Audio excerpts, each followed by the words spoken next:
casque.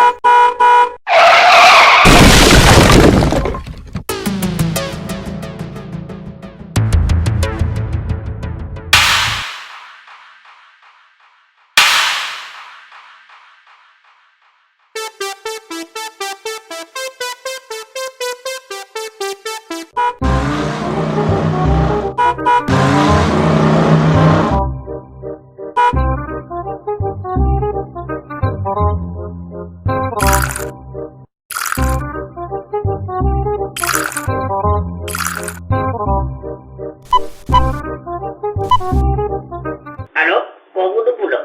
Waaw boo séeréer. waa Pulo naka nga def.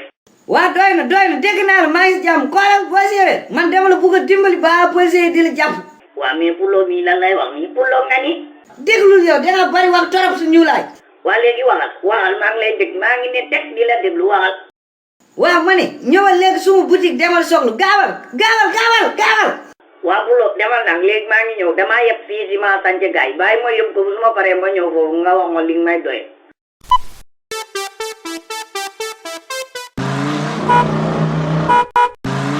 waaye fu la yow suma liggéey bi yëpp yàq nga ka tey lan nga may doyee lan moo am urgence. yow teeyal dama la bëgg dimbali rek damay bañ policier jàppal la ñuus la. waa accident yi amoon keroog moo tax Macky Sall saati doxalin si tali bi di wax gaa yi daw si tali bi. waaye yow pour la moom nit la. Macky Sall ak tali bi moo tax nga yàq suma liggéey nii di ma tardé. Macky Sall kay oto yee ko ñor oto yi daw si tali bi moo ko ñor waaye du ñun ñii di daan suñu doole di néew di doole di bugg a yóbbu dëkk ba yor sareet di ko dundal. an ma ne kaanga si ngeen bokk yéen borom sareet yi yeeg borom welo yi borom pete yi yëpp si ngeen bokk.